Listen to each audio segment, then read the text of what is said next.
ঘুষ ও অর্থ পাচারের মামলায় New York City mayor Eric অ্যাডামসের সাবেক chief adviser Ingrid Lewis Martin ও তার ছেলের বিরুদ্ধে অভিযোগ গঠন করা হয়েছে। বৃহস্পতিবার লোয়ার ম্যানহাটনে ডিস্ট্রিক্ট অ্যাটর্নি অফিসে আত্মসমর্পণ করেন তারা। একই মামলায় দুজন আবাসন ব্যবসায়ীর বিরুদ্ধেও অভিযোগ গঠন করা হয়েছে। Manhattan district attorney Alvin brag জানান, ইংরিড লুইস তার ক্ষমতার অপব্যবহারের মাধ্যমে দীর্ঘদিন ধরে ঘুষ নেওয়া, অর্থ পাচার এবং ষড়যন্ত্র চালিয়ে গেছেন। বৃহস্পতিবার সকালে ছেলে গ্লেন মার্টিন টুকে সঙ্গে নিয়ে লোয়ার ম্যানহাটন কোর্ট হাউসে আত্মসমর্পণ করতে হাজির হন New York City mayor Eric অ্যাডামসের সাবেক chief adviser Ingrid Lewis Martin.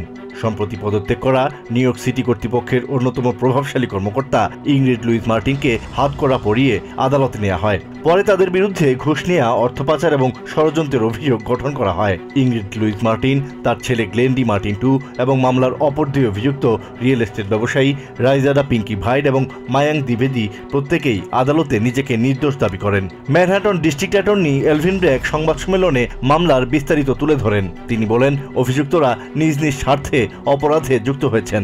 Elvin brag জানান, ইংরিড লুইস মার্টিন নিজের এবং তার ছেলের জন্য $100,000 বেশি নগদ ও অন্যান্য সুবিধার বিনিময়ে অবৈধভাবে সিটি কর্তৃপক্ষের সিদ্ধান্তকে প্রভাবিত করেছেন।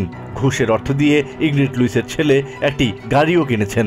ব্র্যাগ আরও বলেন, ঘুষের বিনিময়ে লুইস মার্টিন অভিযুক্ত দুই ব্যবসায়ীর পরামর্শকের ভূমিকা পালন করেছেন এবং তাদের নির্মাণাধীন আবাসন প্রকল্পের যে কোনো সমস্যা সমাধান করতেন।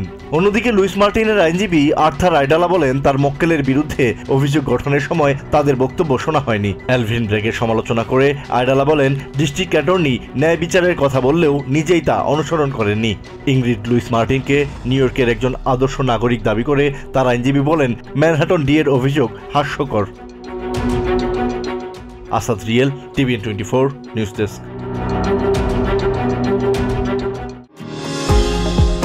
নিউ ইয়র্ক থেকে সম্প্রচারিত TVN 24 টেলিভিশন বিশ্বজুড়ে বাঙালির কণ্ঠস্বর।